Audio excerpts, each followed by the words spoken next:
Taste the Daily.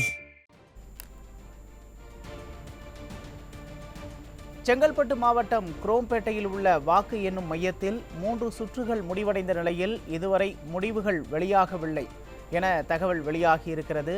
இது பற்றிய கூடுதல் விவரங்களை செய்தியாளர் டெல்லி பாபு வழங்க கேட்கலாம். வணக்கம் டெல்லி பாபு. குரோம்பேட்டையில் உள்ள வாக்கு எண்ணும் மையத்தில் இன்னும் முதல் சுற்று வாக்குகள் முடிவுகளை இன்னும் அறிவிக்கப்படவில்லை என தகவல் வெளியாகி இருக்கிறது. இது தொடர்பான விவரங்களை பதிவு செய்யலாம்.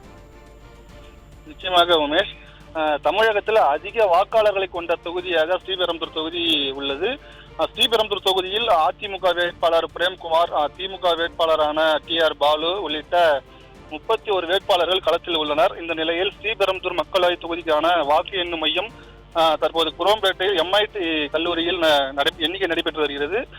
தற்போது வாக்கு எண்ணும் மையத்தில் பத்திரிகையாளர்களை வாக்கு எண்ணும் மையத்திற்குள் அனுமதிக்கப்படவில்லை. அதே போன்று இயற்கை உபாதை கழிப்பதற்கு கூட அனுமதிக்கப்படவில்லை. அதே போன்ற தற்பொழுது வரை முதல் சுற்று முடிந்து 3ஆம் சுற்று தொடங்கியுள்ள நிலையில் இதுவரை முடிவுகள் எதுவும் வெளியிடாததால் பத்திரிகையாளர்கள் அதிகாரிகளிடம் இது குறித்து தெரிவித்தும் இதுவரை எந்தவித அறிவிப்பும் முறையாக வரவில்லை என்பதால் அதிகாரிகள் மற்றும் போலீசாருடன் பத்திரிகையாளர்கள் கடும் வாக்குவாதத்தில் ஈடுபட்டு வருகின்றது நம்மால் காண முடிகிறது. இதன் காரணமாக ஸ்ரீபெரும்புதூர் மக்களவை தொகுதிக்கான வாக்கு எண்ணும் மையத்தில் தற்பொழுது பெரும் பரபரப்பான சூழ்நிலையானது நிறைவேற்றி வருகிறது.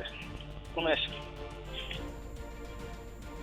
டெல்லி பாபு, முதல் சுற்றுக்கான முடிவுகளே இன்னும் வெளியாகவில்லை அப்படின்னு சொல்லப்படுறதுக்கான காரணங்கள் என்ன டெல்லி பாபு? தற்பொழுது வரை முறையான அறிவிப்புகள் தான் இதற்கு வெளியிடப்படவில்லை. உமேஷ்,